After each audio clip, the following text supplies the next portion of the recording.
बिस्मिल्लाहिर्रहमानिर्रहीम। आज अपने एक्सरसाइज 3.3 का क्वेश्चन नंबर 6 जिसमें हमें find the value of x given है कि हमें x की वैल्यू फाइंड करनी है। ये डिटरमिनेंट हमारे पास 3 1x -1 3 4x 1 0 0 -30।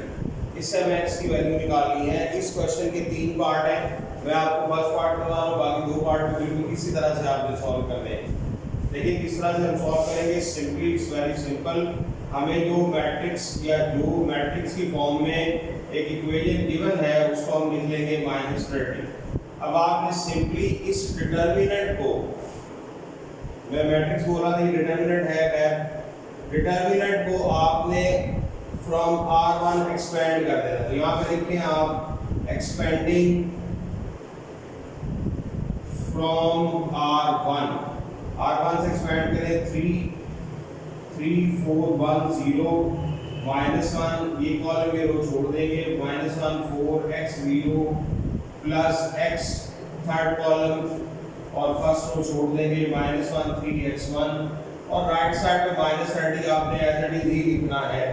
अब आप इसको सॉल्व कर लें। Simply 3 0 0 -4 4 1 4 -1 0 -4x plus x into -1 -3x और राइट हैंड साइड पे वही -30। सो अब आप इसको मल्टीप्लाई करें, -4 3 का -12 और माइनस प्लस 4x -x और -3x²। अब आप इस -30 को राइट साइड पे ले आए और इसको इक्वल टू 0 कर लें। Now it is a quadratic equation -3x² plus 3x और 30 -12 यानी 18 is equal to 0। -3 कॉमन ले लें और सिंपल हो जाएगा, x² -x -6 बचेगा and equal to 0 by taking common -3। अब आपके पास ये क्वाड्रेटिक इक्वेशन है, इसकी आप टर्म ब्रेकिंग कर लें जिसे फैक्टराइजेशन भी कहते हैं। x² -3x + 2x - 6 is equal to 0, x common, x -3 + 2 x - 6 x - 3 is equal to 0। so x - 3 into x + 2। अगर दो फैक्टर्स आपस में मल्टीप्लाई हो रहे हो और आंसर 0 के इक्वल आए तो कोई ना कोई एक उनमें से 0 के इक्वल जरूर होता है। तो लिहाजा हम लिखेंगे either x - 3 is equal to 0 or x - 2 x + 2 is equal to 0। सो दो वैल्यू x की हमें मिलेंगी, x is equal to 3 और दूसरी वैल्यू जो है वो x is equal to -2। तो ये आपका सॉल्यूशन सेट होगा 3 and -2। This is your solution set.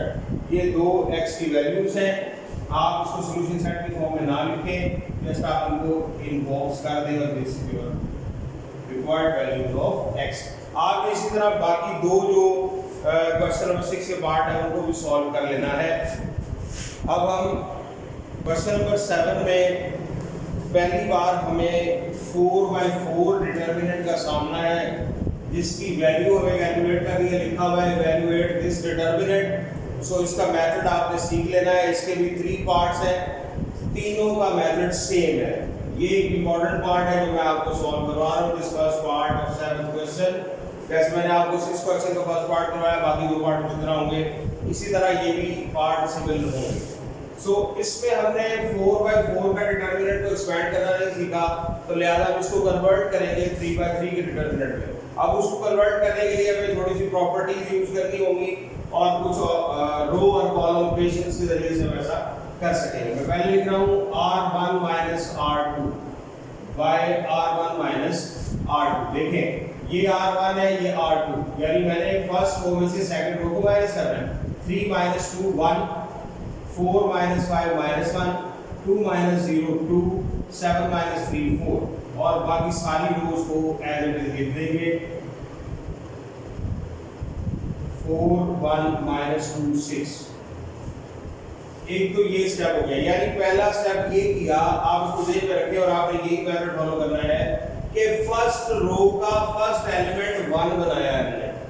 हमारे पास 3 था, हमने सेकंड रो को इसमें से माइनस कर दिया तो हमने अपनी इस रो के फर्स्ट एलिमेंट को क्या बना लिया 1। आपने 1 ही बनाना है फर्स्ट रो के एलिमेंट। उसका फायदा क्या होगा, उसका फायदा ये होगा कि अब मैं यहाँ पर 3 जीरोस ले आऊंगा। जब ये कॉलम 1 0 0 0 हो जाएगा तो फिर मेरे पास ये वाला 3/3 का डिटर्मिनेंट बच जाएगा। अब यहाँ पर जीरोस कैसे आ सकते हैं, मैं लिख रहा हूँ बाय R2 माइनस 2R1। देखें इसीलिए 1 किया गया था कि इसको 2 से मल्टीप्लाई करेंगे, इसके से माइनस करेंगे 0 हो जाएगा। इसी तरह R3 माइनस R1, 1 माइनस 1 0 हो जाएगा। R4 minus 4R1। अब ये 3 स्टेप में इकट्ठे कर रहे हैं। देखें 1 माइनस 1 2 और 4 फर्स्ट रो में कोई चेंज नहीं आएगा।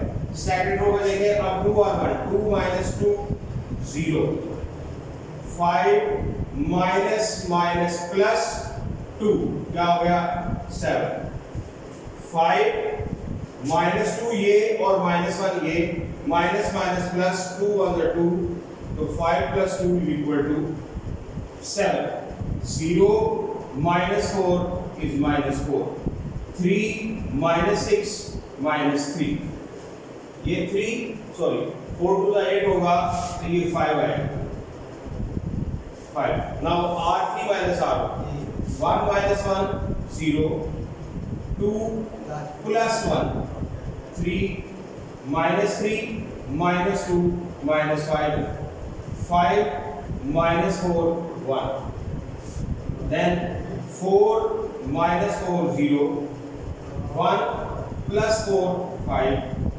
then minus 2 minus 8, what will you get, minus 10, 6 minus 24 minus 18। ये हमने फर्स्ट कॉलम में 1 0 0 गेन कर लिया। अब देखिए आपने इसको 3/3 में किस तरह से चेंज कर देना है। आप कर दें एक्सपेंडिंग फ्रॉम C1। अब C1 से जब एक्सपेंड करेंगे तो ये तीनों एलिमेंट जब आएंगे जिससे मल्टीप्लाई होगा उसको 0 कर देंगे और हमारे पास सिर्फ ये एक डिटर्मिनेंट बच जाएगा 7 minus 4 minus 5, 3 minus 5 1, 5 minus 10 minus 18। ये हमारे पास एक डिटर्मिनेंट बच जाएगा। अब ये 3/3 का डिटर्मिनेंट, ये डिटर्मिनेंट कौन सा है 3/3। इसमें देख लें कोई मिस्टेक ना हो। 4 4 16 6 माइनस यहाँ पे 10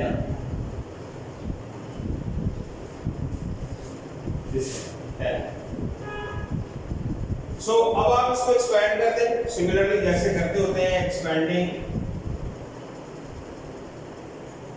फ्रॉम R1 से एक्सपेंड कर दें।